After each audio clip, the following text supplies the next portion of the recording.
This clock is slow on the wall, so it's 6:29, I believe.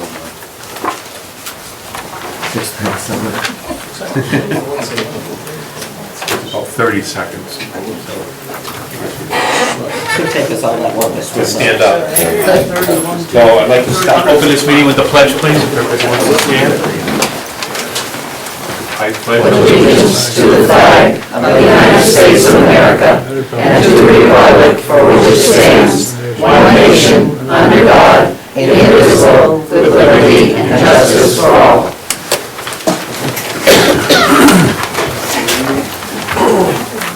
The first thing I want to do before we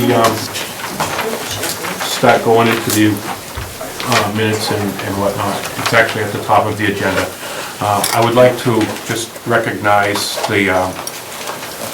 or the board would like to recognize and commend the co-chairs of the parade that we had last week, Diane Hamilton and Jim Brio, for the great job they did, the 250th committee, and all the other volunteers that made the parade such a huge success. You should be very proud, anybody that was involved with that. In my opinion, that was the parade. The parade was a shining moment in this year's festivities so far. So thank you to all that were involved and helped. It was a great job. And later in the meeting, we'll have other issues for the 250th. Okay, we're going to start with some minutes.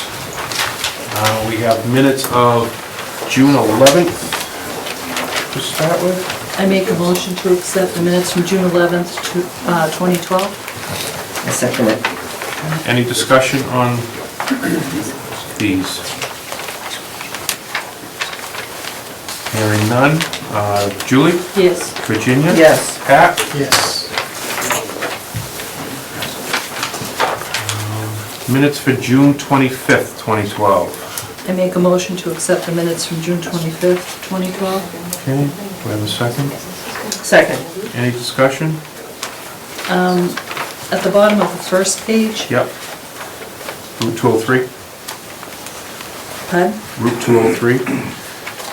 That, and there's like, there will be 7,010 group homes. Must be a typo. Oh. But only 4 residents in each. I think it's 7-2-10, isn't it? 7 to 10. 10, okay. 7,000. Yeah. And then, Did you get that? this next sentence, it says, Sue Burns said that water supply is very close and there's a Mass Works grant that the town could apply for to build a wastewater treatment plant at the site. Excuse me? I didn't say that. I can tell you, That's because I what don't she even know said. what I'm saying. I don't even know what that says. That's what I'm That's saying. what she said. You didn't say that. So I don't know who said what. My money would be on Kirk Machete, but Where is he? He's right there. Oh, inside. I know what I say. What did I say again? all right. I'll just substitute the words. Kirk Machete said that the water supply is very close and there's a Mass Works grant that the town could apply for to build a wastewater treatment plant at the site. Yeah, what's that? It's the land. That's for the elementary school. Oh, that's all right. Sounds like something you would say. Yeah. We attribute it to you. Avoid Kurt. Can we put your name on it? I'll take credit for it. Thank you. All right. And then at the top of that paragraph, it says along Route 203 instead of 202.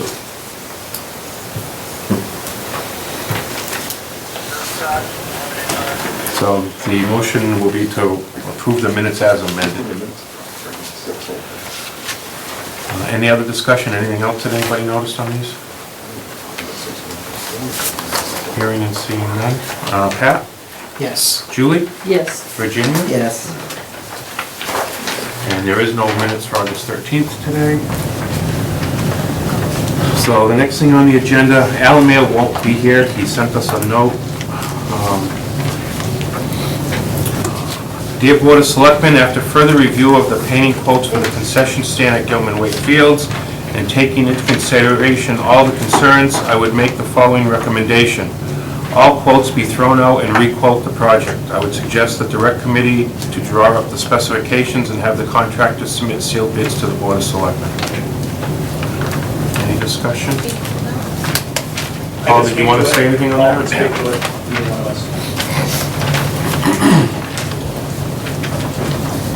It's, what we'd like to do is specify a little more, both inside and outside of the cook shack. The bids that were submitted were just for painting of the outside. Okay. And so we would like to get it all, yeah. And then rebid it so that it specifies that we have an amount for the whole project, both inside and out. All right. Sounds good. Any questions? Any other comments?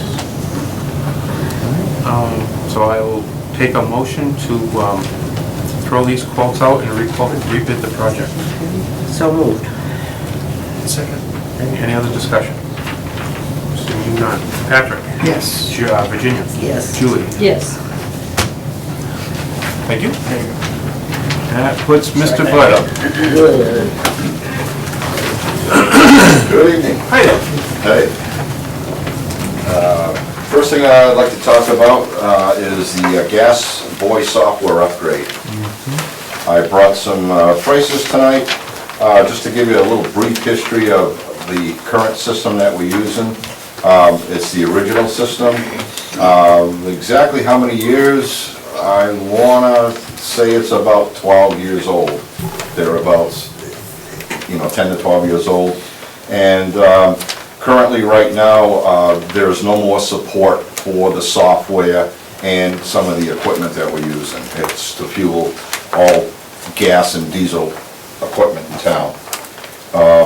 And not only that, but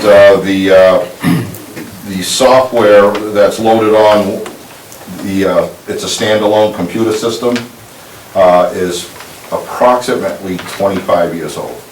The computer's been running. And this particular computer runs 24/7. It never shuts down. So we've had some problems when we had some power outages this summer that the computer would not start up again. And when it wouldn't start up again, it was corrupting a file, so we had to bring in Tech 1 support to get the system up and running again. He took it all apart, cleaned the machine, and typically had to hammer on the hard drive to get it to start to spin again. That happened to us twice. He told us it probably won't stand the third banging to get it going. So, that needs to be upgraded. But primarily, it's the software that runs it. It's an old DOS-based program that, at the time, that's what Gas Boy was using. Now they've upgraded it. They don't no longer support it. We can't get support for it anymore. So if it finally quits and kapoots, that's it. We have no way of tracking transactions, vehicle usage, and whatnot. So, and then there's some hardware that would need to accompany that too, and that's the new pedestal that would need to be installed in front of the gas pumps now, if you're familiar with what it looks like at the highway barn. And that's where one of the employees would go up and put a key in and then punch a series of codes and numbers to have access and mileage on the vehicle, and that's how it calculates and the transactions for dispensing of whatever fuel they're looking for. So I believe I have a copy of this with their quote, but we put a cover page on it for the chair to look at in the board, but it's about $16,000. Without it, we can't keep track of what's going on, what's going out, rather. And where would this money come from? Well, that's a really good question, Virginia, because normally to operate throughout the year, we would take it out of the fuel account. Anything to do with the fuel pumps and whatnot, we've never had to upgrade the software and whatnot. Now, I just want to remind the board that when we went into this new budget, the fuel account was cut from 165 to 120,000. So we're already going to be in the red come towards the end of the year, unless we have a snowless winter and nobody else uses any fuel. We predicted that in the beginning, so perhaps at special town meeting, if there's you know, or once the money becomes available, we can replenish the account as needed. So for an immediate fix, if the board should choose and want to go this route, you could expend it out of that account legally. However, that's going to put the account approximately another $20,000 behind. So we will definitely be running out of fuel. And of course, with the rising cost of gas and diesel, as everybody personally experiences, we're going to run out of money. He sent it to us at home. I did. I actually sent a lot of this stuff, but I brought a copy in case somebody didn't have it with them tonight. Just to Must not have seen it. just to joggle you. So I'm bringing this up tonight just to make you aware, we're not dead in the water yet. However, the next power failure, it could put us down. And if it puts us down, then, you know, there would be a little... I have a little bit of an idea of what this does. Can you, All right, the gas boy system, there's a pedestal outside of the two fuel tanks. And when a vehicle comes in to draw some fuel, whether it's diesel or gas, they put a computer chip key into the pedestal, they turn it, they punch in their employee number, which is unique for every employee. It gives them access to the pump. They punch in the odometer of the vehicle, and then what type of fuel they want. Fuel 1, gas, 2, diesel. And then it calculates that all into that key. They turn the key off, and then they can dispense whatever fuel they need, fill up their vehicles. And then from that point, that pedestal stores the information onto a computer chip within itself.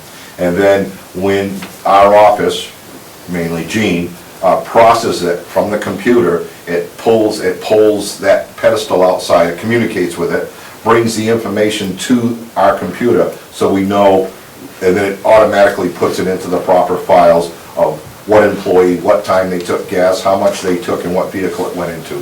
So it's our way of tracking, and it's about the best foolproof theft system that we could have. So you can't get fuel unless you've got a code, and you can't get fuel unless you got the key for that and vehicle. how many people have codes? Every employee that draws fuel. All town employees? All people that are authorized to draw fuel. Police officers, fire department, highway, sewer department.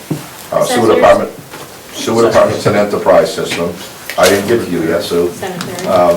Cemetery, you know, it's all town departments. So, I have a question. Go ahead.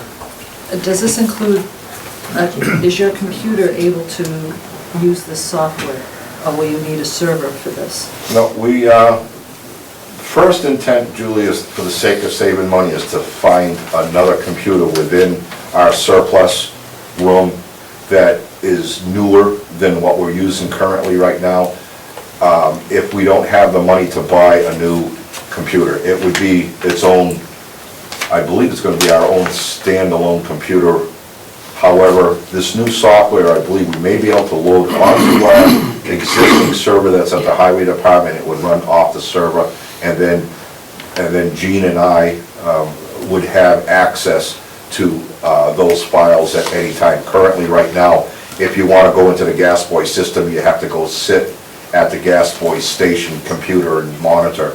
So we're looking into that right now as far as I believe it's going to be loaded onto the existing server unless we want a standalone computer. In case our server was to crash, we'd still have an operating system.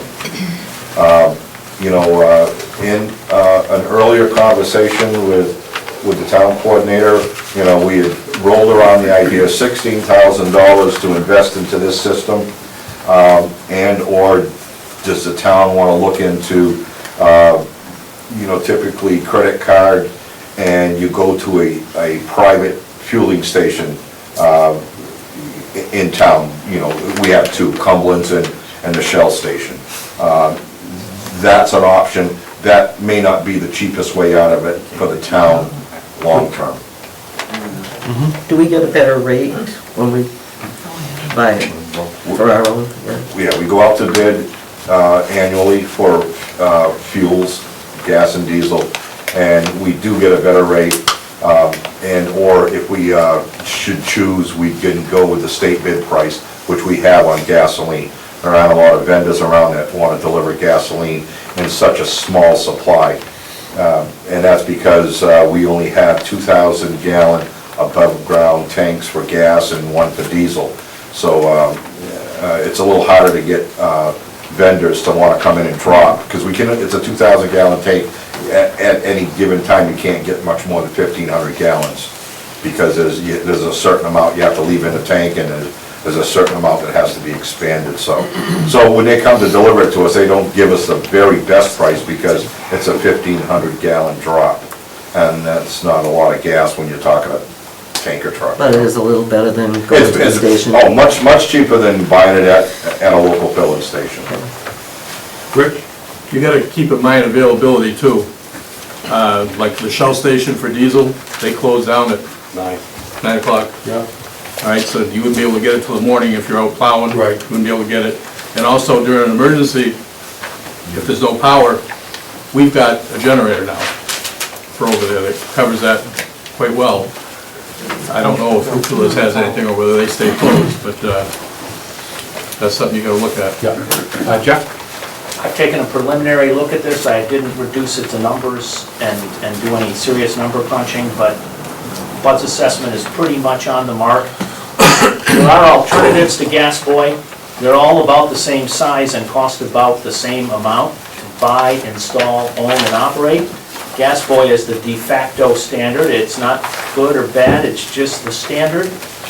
And with regard to credit cards, a lot of people are switching over to them. State police, for instance, using the state fuel contractors, using those Right cards, Right Express. And maybe I should do some analysis and come back. I really think, given the price of fuel, the cost of a Gas Boy-like system, and the savings you get off of one of these credit cards, which is typically a discount from retail, a dime, 15 cents off the retail price at the pump, that the best option for the town is to stay with a Gas Boy or a system like it and maintain our own fuel depot, because we would save, it's true, we'd save $16,000 by not going there, but it probably wouldn't take more than a year or 18 months to have absorbed that savings, and then actually, in the longer term, have your fuel budget be higher than it would be otherwise. You might even get 2 years of cost-benefit return. But in any event, in year 3, the system is paying for itself, and it, never mind the public safety issue to the town, it, as Rich pointed out, in the event of power failure, accessibility, the efficiency of not having fleet operations have to drive to Gardner or even over to Hoodless if you're plowing in the middle of the night. If you're going back to the yard to get a load, you fuel up at the same time. Just the efficiencies in labor and travel are what drive the whole equation. So it's a rare day. I agree with Bud. I think he's right.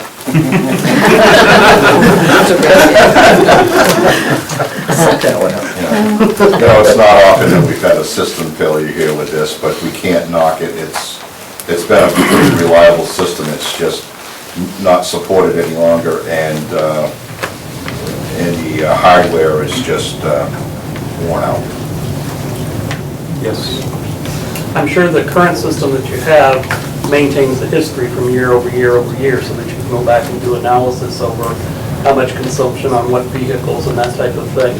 If you get the new system, is there a conversion process to bring that history forward into the new software? I'm not sure yet, Doug. I haven't had enough conversation with the vendor whether or not they can pull our files and update with the new system, whether DOS and the Windows-based system are going to be compatible to pull those files into it. I don't really know that much about the new system yet. That's certainly what that's about. However, before the system crash, I mean, we back up. Every 2 days we back up. So all the history of all the vehicles, their usage and whatnot are on a floppy disk right now. And hopefully we won't lose all the data. If the system crashes, we will lose the data. Does anybody up here, Jeff or Julie, I know Julie looks at numbers a lot. Know if we can cover this in our technology account? No, we don't have that much in the technology account. It would wipe it out. I think we had 12,000 originally a year or something. We could make a contribution in that direction. We could certainly. Well, that would- Town Some. technology That would expense dull it a little. budgeted, I think it was requested at 15, I think we budgeted 7484. I'm not sure if I have the right sheet. Well, Mr. Chair, knowing that, there's a very strong possibility that we're gonna run out of fuel, money in the account anyways, and if there is some sort of a prediction that money can be transferred later in the fiscal year through the special or May meeting or whenever that may come up, and/or go to the advisory board for emergency transfer.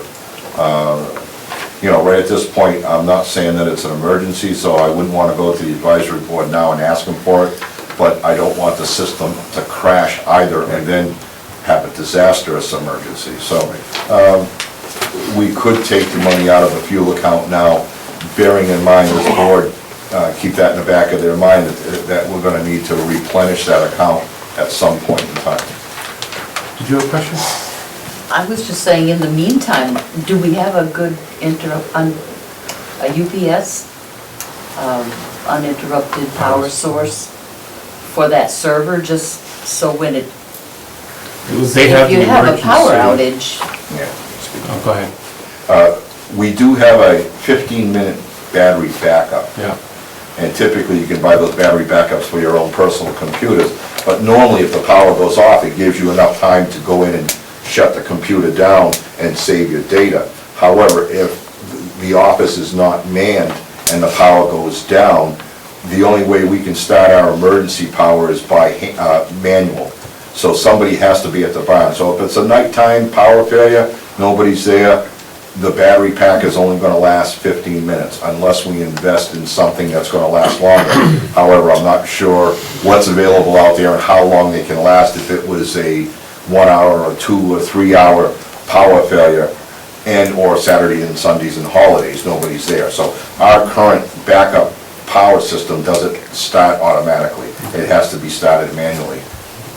Virginia, you have? And then Yeah, well, I was gonna say is, it would seem to me that if we decide to do this, that it would behoove us to buy the new hardware at the same time, the new computer, and then it's not gonna crash, it's not gonna, you'd have, I'll be able to report a little bit more on the information as I receive it, whether or not this system, this new software will be loaded onto a standalone computer, or whether it will be loaded onto our server and be running off our server. If it runs off our server, that's great. We won't have to buy another computer. right, but it's gonna fill your server. Well, I'm not sure. We've got the server was set up with a large hard drive, I think, when he built it, so. Now, this price is without a new tower, correct? That price is, when you say tower, do you mean? Well, the hard drive. Yeah, that's, Without a CPU? yeah, that doesn't include a processor. Yes. Yeah, but I just was wondering if this was to break tomorrow, we could still pump gas. Yes. And, If the system goes down, crashes, we can still pump gas, we just can't bring the information from the pedestal to the computer for the transactions. I was just kind of thinking that maybe we could, I don't know, hold our breath and hope that we can get through till next fiscal, and if it does break, we could go to clipboard, the old clipboard again, or how vital is it to have this right now? Going backwards. Well, what's vital is to be able to draw fuel. Right, we can do that. Number one, so we can do that. However, at some point in time, there is a memory chip within the pedestal that recalls all the transactions until you process it and bring the information into the office.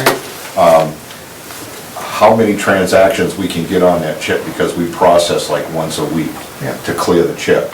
So I don't think we'd have an extended period of time that, and I'm not aware whether the pedestal will lock out once the memory chip is full in. Right. I don't know that. But as I stated earlier, we can take the gamble that the hard drive won't quit until later in the season, but basically I wanted to present this to you. At least you're aware of it, what's going on, so if the system crashes, at least you heard it from me that we should replace it very, very soon. Sue? I just wanted to mention something, that it's not just the pumping of the gas. I don't know if any of you board members were on, but back a few years ago, Bud will remember this, we did have an instance of an employee stealing the gas. And I think that's what you have to look at, of the real important issue there, is not the ability to pump it, but the ability, To track it. the theft prevention, you know? Chris, Yep. we had gas boy when that happened, Yes. so. Yeah, and they were able to find out who did it Okay. and when it was done. Right. Chief Whitaker was Basically, able we to could go back in it up and with the do records, if it, and it didn't need to, but if it had to go into more legal action. Well, my thought would be to find out if we can put this on our server, to see if we can save the money of having to buy a new CPU. And in the next 2 weeks, we can try to figure out where we can come up with this money and present it, come back in at our next meeting and see if we can get this rolling forward. Okay. Yeah, I just- That sound good? Yeah, it's important to know if we need the server or not. Yeah. I'll find And out. if you can transfer the old history to the new software, if it Okay. converts. We'll research it a little deeper. Okay. Or at least you're aware of what's Yep. going on. Yeah. And second, does anybody have any more questions about Cassport? I don't see any hands behind you, so. Okay, second part of why I'm here tonight is to talk about, first I'm going to talk about the L70 loader that at a previous meeting, the Board of Selectmen asked me to get prices on what it would cost to repair it. And so I've got a printout here for you all to look at. And you're all fortunate tonight that Bob Adams, our town mechanic, is here to support and answer any questions that we may Can you give have. another one that you? I'm sorry. Give it to Jeff. Or give it to Jeff. Any handouts? Anybody else? I've got a couple if you want to share it or look.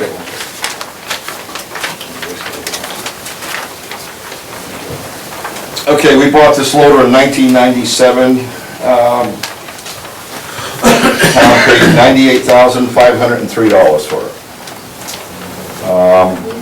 What year? It served the town well. 97. 1997.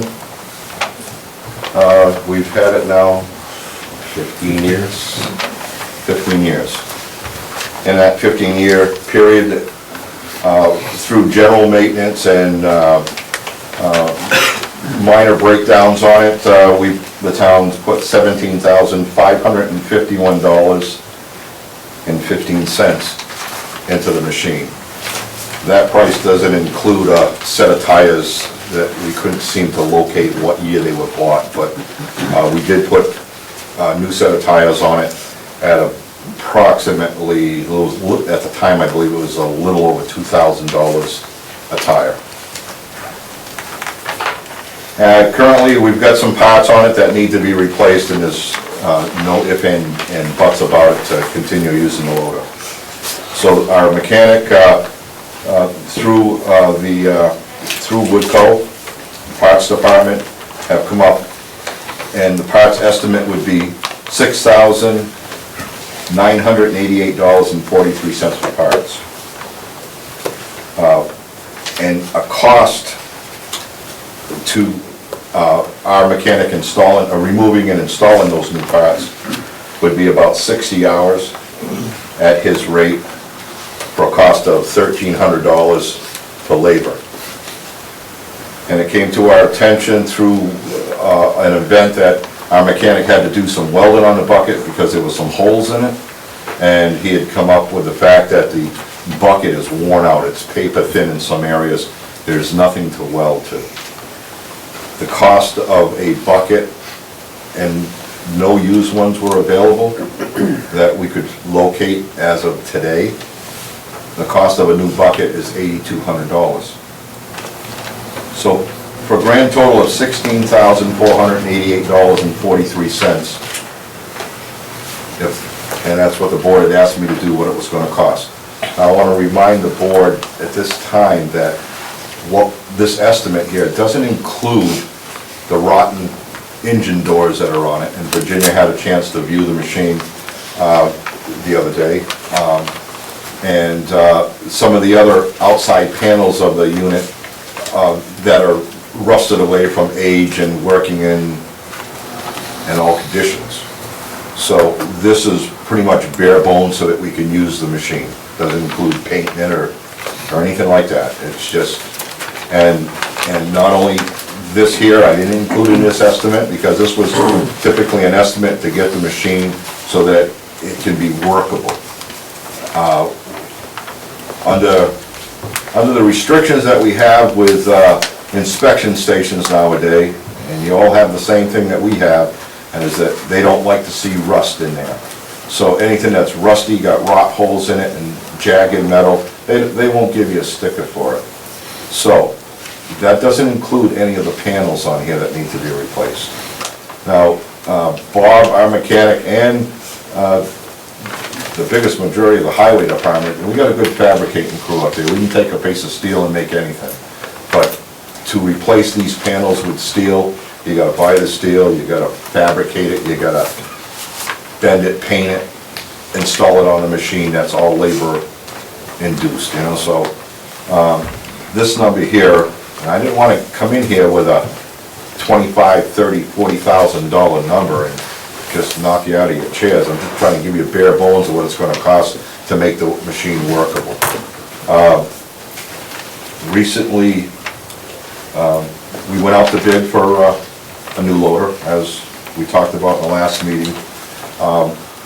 Some of the offers from three out of the four vendors had offered $25,000 trade-in on the machine. Two of them offered $25,000, one offered $26,000, the fourth one offered $12,000.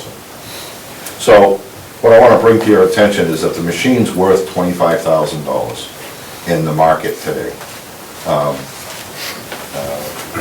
Actually, one of the vendors actually only offered $20,000, and that's because they hired Brookside Equipment up here to come up and give an estimate of what they felt the machine was worth. His estimate was $20,000. So, but on the better side of it, $25,000 to $26,000, that's what the machine's worth. To put a minimum of $16,500, we'll even the numbers up, into this machine, in my opinion, is not worth it. And that's why I had asked the mechanic to attend tonight, and if you have any questions you want to direct towards the mechanic, I'm sure he'd be happy to answer them. Go ahead. My question is, I'm not looking at putting money into the loader as an investment or to increase its worth. I'm looking at it to try to buy time. We don't know how we're gonna pay for a gas boy system. We know our fuel account is low. Yep. And everything else. I'm not gonna hold you to this guesstimate. How much time would that amount of money put into that old loader? Well, that's the best amount of time I put down. Could be a lot more than that even. No, how long do you think it would last? If we took much would it 16... get You could put the money into it that's there, Yeah, and a month down the road, something else could be going wrong. Like, you got 8,000 hours on the engine, something like that. Okay, 8,500. A bearing could be, lose the bearings, all right, so it's 15 years old now. yeah. How long are they typically in service for? How many years? Most I've seen is Yeah, about what you got there. About 8,000 on a motor. And just to elaborate on that, that really reflects on conditions. It could last longer, right. you don't know. You know, if, you know, to the board through the chair, if you have, if somebody owns a loader and it's in a pit all day long, and it's not out in the sand and salt, and cosmetically, it's gonna last longer because it doesn't see any corrosive material. So, a pit machine is different than, they both have their pros and cons. In a pit, the loader's, involved with dust all day long. So, it's constantly a filter problem, you gotta keep your filters clean. Out on the road, it's, whatever contaminants get up on the machine, and you try to wash everything off the best you can, but, it gets into the little crooks and crannies, and you can't always get it all out. So, but, like Bob and I, we had a conversation about it today, and, because we're trying to beat our brains to, if we can keep it, if not, is it worth it if we put it into it? And as Julie just asked that question, and he said at some point in time with 8,500 hours on it, gonna have to drop the oil pan and check the bearings to see if any, if they need to be replaced. We've had problems, minor problems with the engine, injectors, they're not cheap. I think we've had to replace the injectors in it between 3 and 6 times, I can't remember exactly what, but, it goes through injectors, this particular model. City of Gardner had an L72, same thing, brand new out of the crate, delivered to Gardner, they had injector problems with it, so they had some sort of problem with it. We haven't had a problem recently with that, but, however, we've had multiple problems with injectors. And Bob, do you recall last time what it cost us for the injector? I can't remember, but It was somewhere $150, $200, I don't remember the exact number for it, so. And currently the tires are about 50% or maybe a little bit less. So for tires on it, right now, that particular tire that we're running on it is a winter, typically a winter tread. They're running about $2,600 a piece, and that's with our state bid price on the tires. So if we had to replace tires on it, we're looking at $10,000 too. So now, putting that all into, to respect here, if we fix the machine and put $16,000 into it, we gotta put tires on it. Next year or the year after, the machine's not gonna be worth $25,000. It's gonna be less than that, and we've dumped a whole bunch of money into it. I don't have a problem fixing any piece of equipment we've got up the highway barn. We're currently involved in some programs of restoring some of the older trucks that we got right now. Bob's been doing a great job with the help of the highway department as his assistant. So we're trying to prolong everything we can. We just feel, and it's unfair if we tell you that we can fix it for that money and we're gonna keep it. I don't want egg on my face, we dump that kind of money into this old machine. It's only worth $25,000. Virginia? As you know, I was the last one to, as a matter of fact, I was the only one to vote against you even going out to bid, because I just didn't think we could afford to do this now. But I went up there the other day and I spent a long time with Bud, and showed me the equipment inside out and backwards. This piece of equipment has a lot of problems. It has a lot of rust. I can't imagine anybody wanting to give him a sticker the way it is now, which means he's gonna have to replace those panels, and I have no idea how much those are gonna cost. They're big metal panels. And the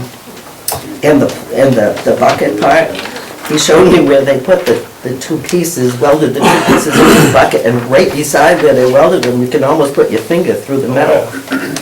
So he's not gonna weld anything else into there, there's nothing to weld it to anymore. So if we put, if this is worth $25,000 at best right now, and we turn around and put $26,000 into it, would you do that at your own house for your, I don't believe that that's a good way to go. I think we need to do it. Well, that'll bring me into my next phase of this. Go ahead. Phase of this. The next handout is the Chapter 90. I believe you were all emailed this, but Yeah, I got it. again, I brought it. Okay, you got it? Yeah, I've got it too. All right. I know you like to collect paper, thank you. Would you like one? So, next one. Just for the advice. Okay, at the last meeting, I was also asked to come up with what's available in Chapter 90 what was voted,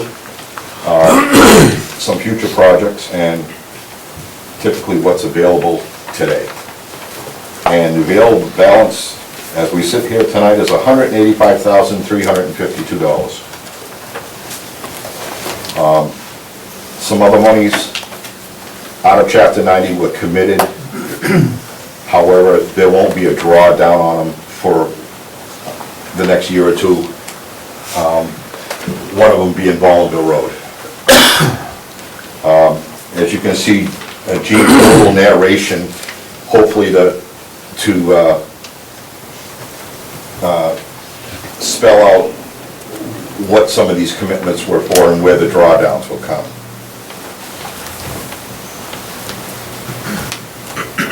So I'm sorry. Go ahead. Okay. There seems to be a $75,000 discrepancy in these numbers, though. The first column of numbers is the committed amounts, which is what I would say we have to go by.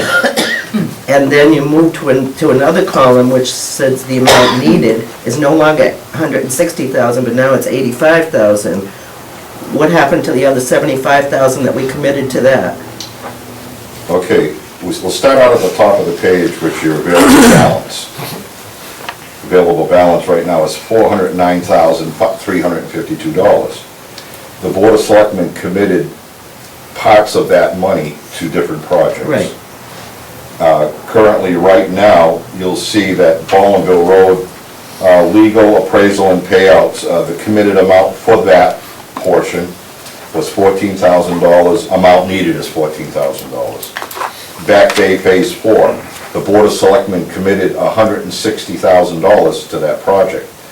Why that shows a different number on the amount needed side is because there was grant money left over from the project because the contractor came in at such a good value to the town or a lesser amount.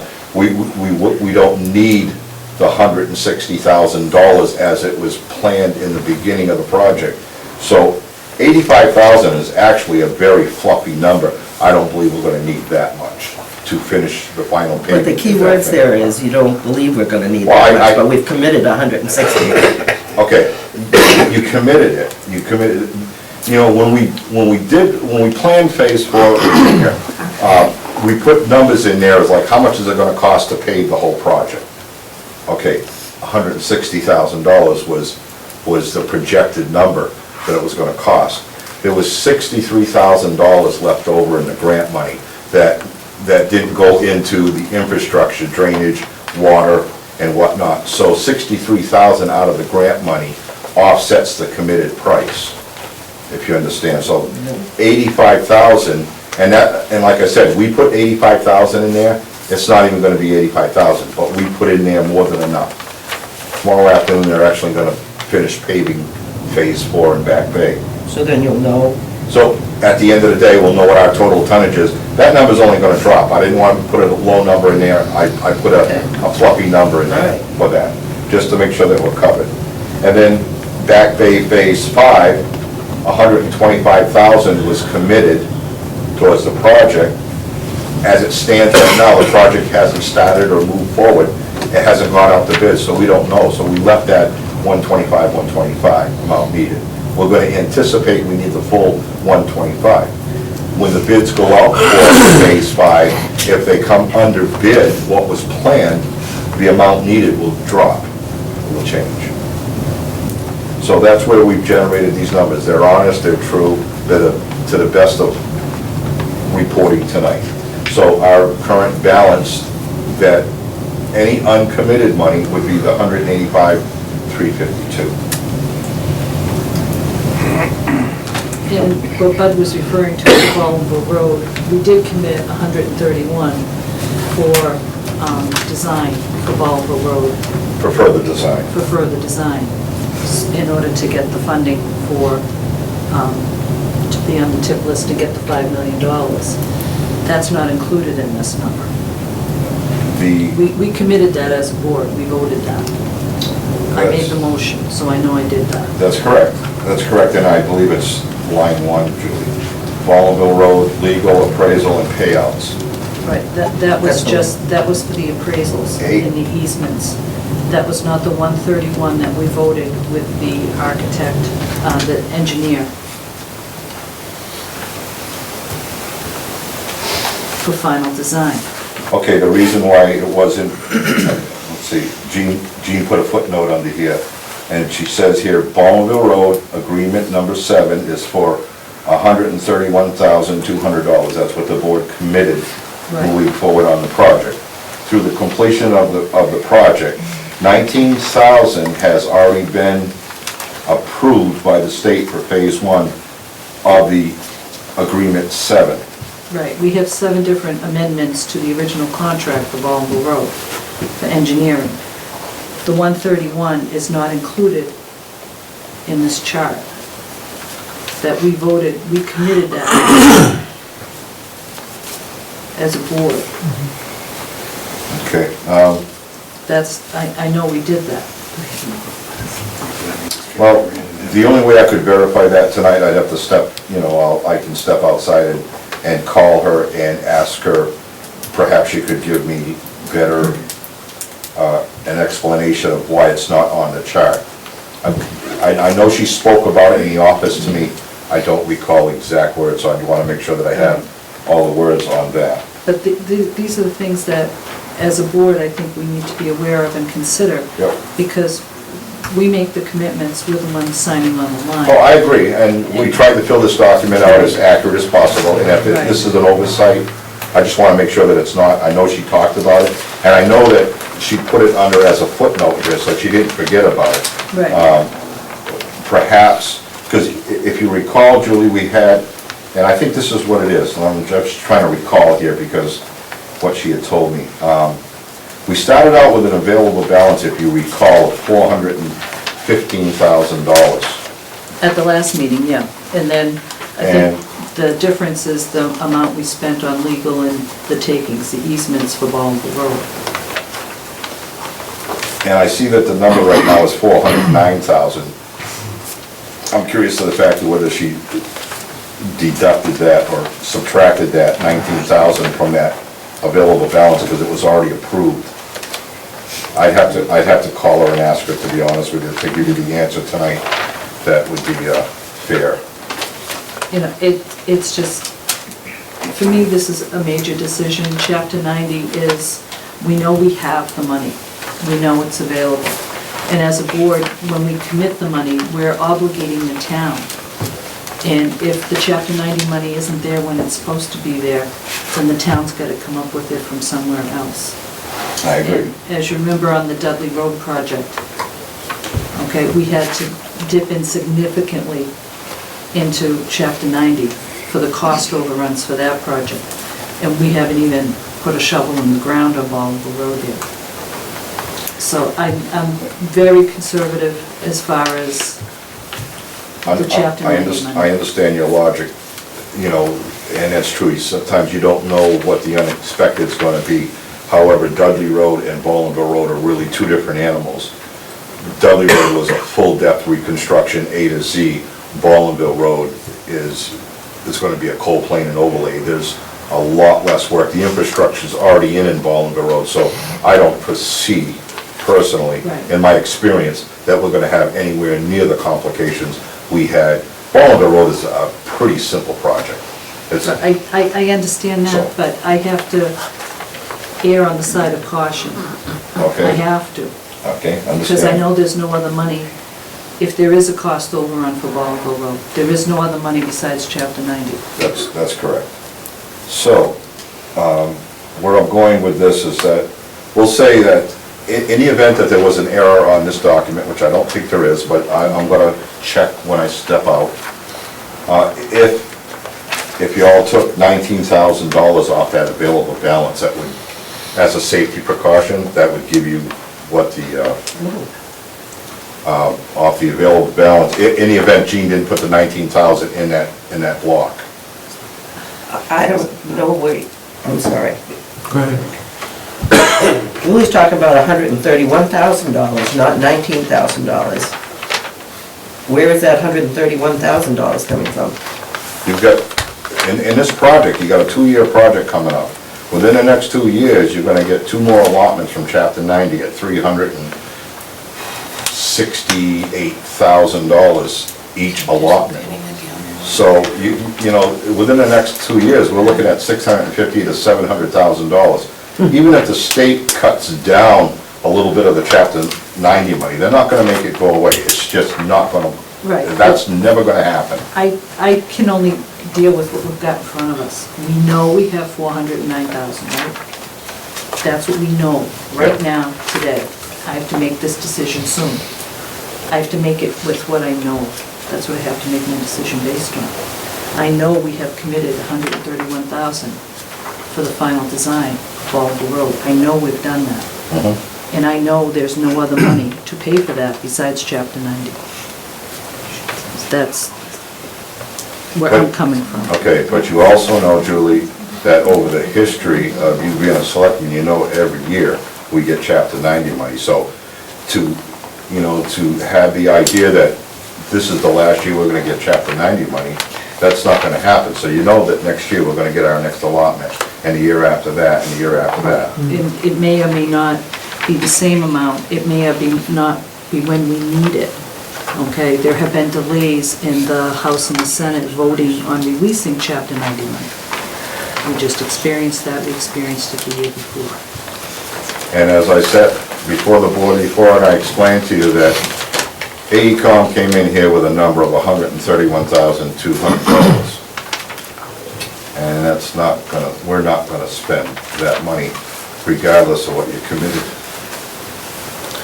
Do you want to explain your bid, your bids and your thoughts that you shared with me about? Yes, I would love to. We went out to bid for a loader, a new loader. And tonight, I'm going to recommend to the Board of Selectmen that Woodco be awarded the bid because they met all the minimum requirements of the specs that we advertised for. And there's my recommendation in writing.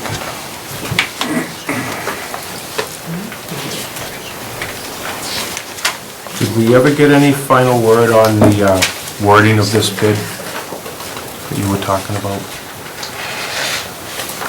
In writing? No. No. Through conversation, I've had some conversations with the town coordinator, and I believe he, through my request, talked to town council about it. We had a low bid, and it wasn't Woodco. Low bid was JCB. However, Jeff, and you don't know this because this happened after I left your office, that I got a call from JCB, and I learned at that point in time, the loader that they bid is not even in production yet. It's a brand new loader. They're built in the UK, and it hasn't even made the assembly line yet. So they bid on a loader that number two, there are no specs for it yet. You can go on the JCB website, there are no specs yet. I learned this afternoon. Over the weekend, I took the folder home and I raked through all the bids. And the machine they bid on was a 731 HT. Am I saying that 732. I'm sorry, 437. let me get that right. 437 HT. It's not even on the production line yet. It's brand spanking new. They don't even have a spec on it that they could send us. And that's why I never received a spec on it. They sent me specs on another machine. So I disqualified the low bidder. They didn't meet the minimum specs. We received 4 bids. We demoed a John Deere. We demoed a Case loader. They did not have the appropriate size that we were looking for that met the specs. However, they did bring the next size down unit. We demoed it down to the sand pit. We put them all through the same paces down the sand pit.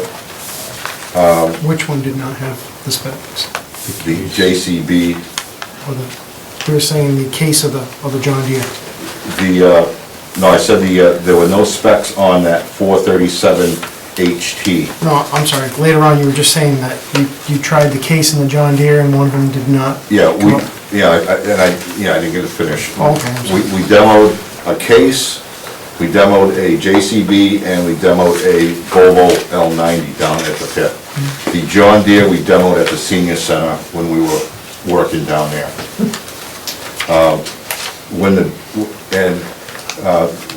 They all had their good points.